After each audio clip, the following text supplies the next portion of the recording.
नमस्कार मित्रों, आज हम लोग विज्ञान की प्रस्तावना के बारे में जानेंगे या कह सकते हैं विज्ञान के सामान्य अध्ययन शुरू करेंगे। कि विज्ञान विषय है जिस विषय में हम लोग पदार्थ और ऊर्जा का अध्ययन करते हैं और पदार्थ क्या है और ऊर्जा क्या है इसके बारे में हम लोग जानेंगे और इन्हीं दो चीज़ों का हम लोग विज्ञान के अंतर्गत अध्ययन करेंगे। पदार्थ किसे कहते हैं? सबसे पहले हम लोग पदार्थ की परिभाषा जानेंगे कि पदार्थ क्या है। देखिए, वे वस्तुएं जो स्थान घेरती हैं तथा जिसमें भार होता है, स्थान घेरती हैं तथा जिसमें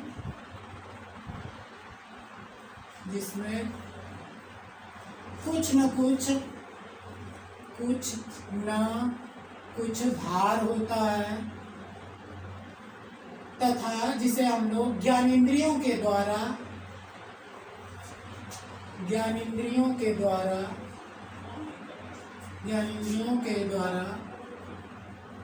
अनुभव कर सके उसे पदार्थ कहते हैं। ठीक है, एक बार फिर से स्पष्ट कर लीजिए कि पदार्थ किसे कहेंगे? वे वस्तुएं जो स्थान घेरती हैं तथा जिसमें कुछ न कुछ भार हो तथा जिसे ज्ञानेंद्रियों द्वारा अनुभव कर सके उसे पदार्थ कहते हैं। इस पदार्थ के उदाहरण के तौर पे कह सकते हैं कि जितनी भी वस्तुएं पाई जाती हैं या जिसका भी नाम ले लें वो पदार्थ होगा। इसके अंतर्गत जैसे मेज, कुर्सी, किताब, पेन इत्यादि। या कह सकते हैं कि ब्रह्मांड में जितनी भी वस्तुएं विद्यमान हैं उसे हम पदार्थ कहेंगे। इसमें सिर्फ हम लोगों को अपवाद के रूप में दो ही नाम आते हैं जिनको हम पदार्थ नहीं कह सकते हैं। वो है आत्मा और दूसरा है मन। इन दो को हम लोग पदार्थ नहीं मानते हैं क्योंकि ये पदार्थ की परिभाषा को पूर्ण नहीं करते हैं। ठीक है, और दूसरा जो हम लोग विज्ञान के अंतर्गत अध्ययन करते हैं वो है ऊर्जा। तो ऊर्जा की परिभाषा होगी कार्य करने की क्षमता को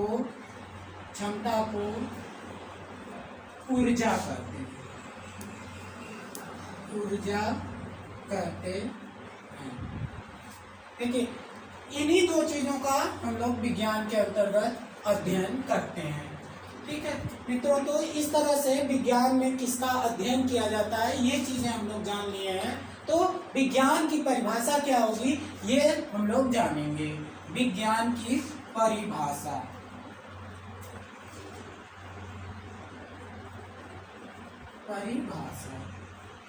विज्ञान की परिभाषा। देखिए, ये तो हम लोग कक्षा 6 से ही पढ़ते हुए आ रहे हैं कि विज्ञान की क्या परिभाषा होगी। सुसंगठित, क्रमबद्ध एवं सुव्यवस्थित ज्ञान को विज्ञान कहते हैं। ये हम लोग बचपन से ही पढ़ते हुए आ रहे हैं विज्ञान की परिभाषा। देखिए, विज्ञान का क्षेत्र बहुत लंबा है, इसलिए अध्ययन की सुविधा के लिए विज्ञान को 3 मुख्य भागों में बांट दिया गया है। पहला होगा भौतिक विज्ञान, दूसरा है रसायन विज्ञान और तीसरा है जीव विज्ञान। ठीक है, तो एक एक विज्ञान की परिभाषा जानेंगे और इनके बारे में हम लोग सामान्य जानकारी जानेंगे। ठीक है, तो भौतिक विज्ञान की परिभाषा, सबसे पहले हम लोग भौतिक विज्ञान की परिभाषा जानेंगे। मित्रों, हम लोग जानते हैं कि विज्ञान के अंतर्गत सिर्फ इन्हीं दो चीज़ों का अध्ययन किया जाता है, पदार्थ और ऊर्जा का। तो भौतिक विज्ञान में भी इन्हीं दो चीज़ों का अध्ययन करेंगे।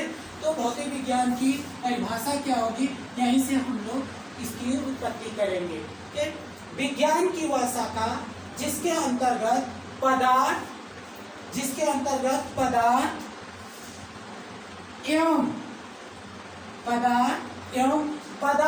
ऊर्जा के बीच, पदार्थ तथा ऊर्जा के बीच होने वाली क्रियाओं का, ऊर्जा के बीच होने वाले क्रियाओं का अध्ययन करते हैं, भौतिक विज्ञान कहलाता है। ठीक है, ये तो भौतिक विज्ञान के जनक अलग अलग हैं, अलग अलग लोगों को माना जाता है। न्यूटन को सर्वप्रथम भौतिक विज्ञान का जनक माना जाता है, लेकिन इस समय आधुनिक भौतिकी विज्ञान के जनक आइंस्टीन को माना जाता है। तो यहाँ पे मित्रों हम लोग लिख लेंगे भौतिक विज्ञान के जनक, भौतिक विज्ञान के जनक। देखिए, न्यूटन को माना जाता है और आधुनिक भौतिक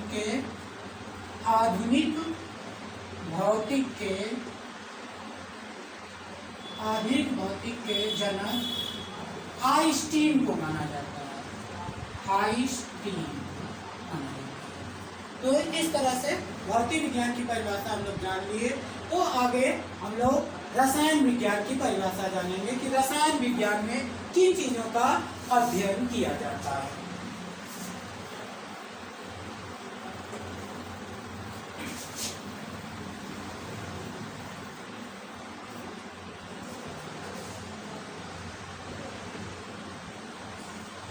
रसायन विज्ञान, देखिए मित्रों, हम लोग शुरू से ध्यान देंगे कि ये रसायन विज्ञान जो है विज्ञान की शाखा है और विज्ञान में अध्ययन किसका करते हैं, पदार्थ और ऊर्जा का अध्ययन करते हैं।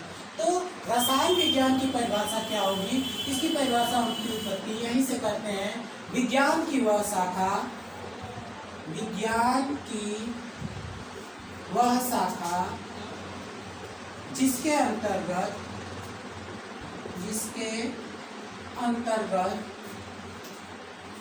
पदार्थ के गुणधर्म,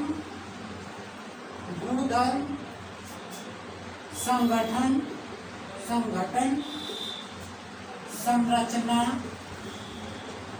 संरचना एवं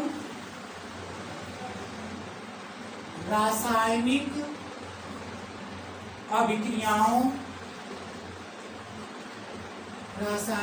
अभिक्रियाओं तथा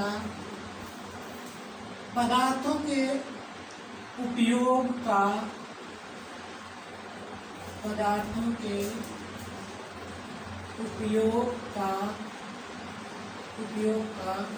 अध्ययन किया जाता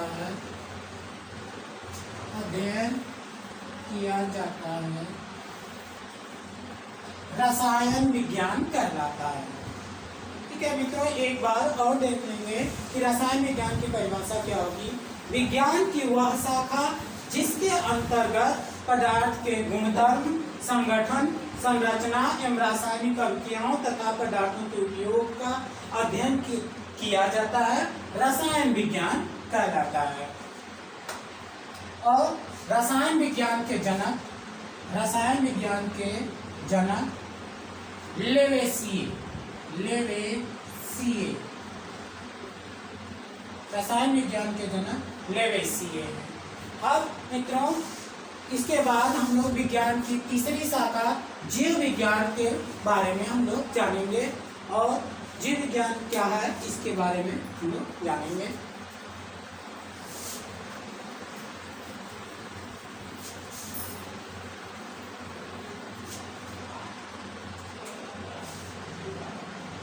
जीव विज्ञान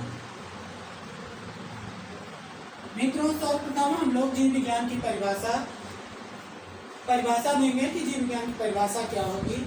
क्या मित्रों, हम लोग विज्ञान की यह तीसरी मेन शाखा या मुख्य शाखा कह सकते हैं, जीव विज्ञान है। इसकी परिभाषा होगी विज्ञान की वह शाखा जिसके अंतर्गत विज्ञान की वह शाखा जिसके अंतर्गत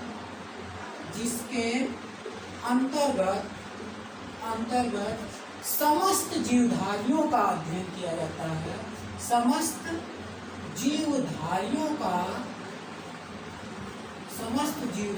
का अध्ययन किया जाता है, अध्ययन किया जाता है जीव विज्ञान कहलाता है। जीव विज्ञान कहलाता है। मित्रों, ये वर्ड आया है समस्त जीवधारी। समस्त जीवधारी किसे कहेंगे या इसके अंतर्गत कौन आते हैं, ये हम लोग जानेंगे। इस समस्त जीवधारी के अंतर्गत हमें जंतु और वनस्पति, जंतु एवं वनस्पति दोनों आते हैं, क्योंकि जंतु और वनस्पति दोनों जीवधारी होते हैं। जीवधारी का मतलब होगा सजीव। जो सजीव होते हैं उन्हीं को हम लोग जीवधारी कहते हैं। यहाँ पर हम लोग थोड़ी सी छोटी सी डिफिनेशन जानेंगे या परिभाषा जानेंगे। सजीव किसे कहेंगे? सजीव उन्हें कहते हैं जो श्वसन की क्रिया करे,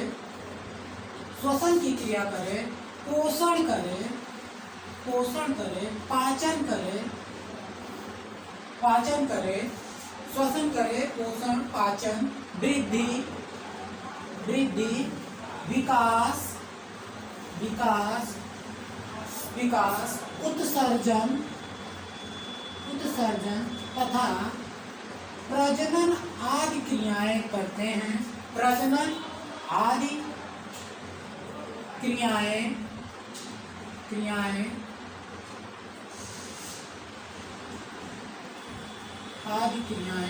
करते हैं, उन्हें सजीव कहते हैं।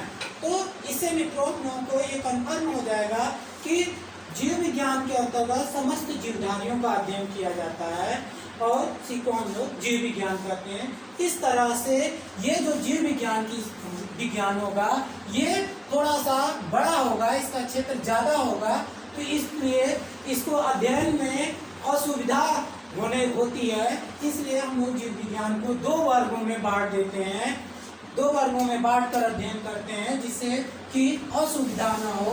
तो जीव विज्ञान के वर्गीकरण करने से पहले हम लोग जीव विज्ञान के जनक के बारे में जान लेंगे कि जीव विज्ञान के जनक कौन है।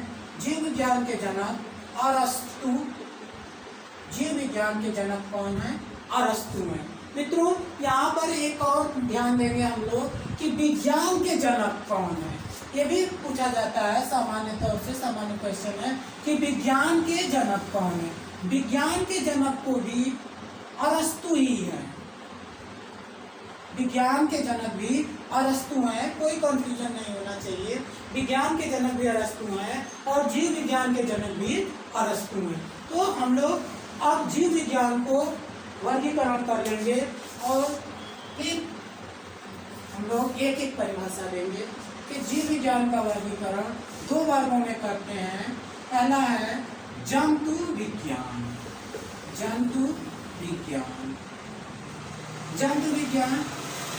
यही पे परिभाषा भी कर लेते हैं। देखिए, ये शाखा जो जंतु विज्ञान है ये जीव विज्ञान की शाखा है, इसलिए हम लोग जंतु विज्ञान की जब भी परिभाषा देंगे तो कहेंगे कि जीव विज्ञान की वह शाखा, जीव विज्ञान की वह शाखा जिसके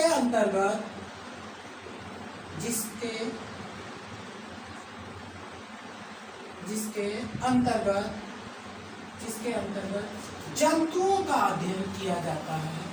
जंतुओं का अध्ययन किया जाता है।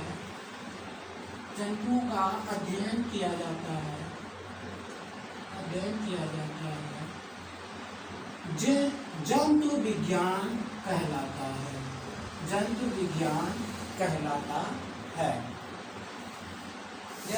कहलाता है। और इसके बाद हम लोग जंतु विज्ञान के भी जनक को जानेंगे कि जंतु विज्ञान के जनक कौन है। जंतु विज्ञान के जनक भी अरस्तु है।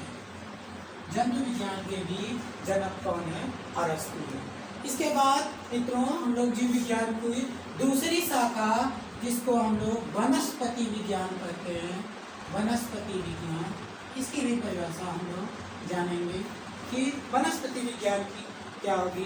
तो इसको भी हम लोग, ये जीव विज्ञान की शाखा है, तो यहीं से हम लोग परिभाषा देंगे कि जीव विज्ञान की वह शाखा जिसके अंतर्गत, देखिए वनस्पति विज्ञान की जो है ये जीव विज्ञान की शाखा है, इसलिए हम लोग वनस्पति विज्ञान की भी परिभाषा देंगे, वही यूज करेंगे कि जीव विज्ञान की वह शाखा, जीव विज्ञान की वह शाखा जिसके अंतर्गत, जिसके जीव विज्ञान की वह शाखा जिसके अंतर्गत हम लोग पेड़ पौधों या कह सकते हैं वनस्पतियों का अध्ययन करते हैं, उसके हम लोग क्या कहेंगे, वनस्पति विज्ञान कहेंगे।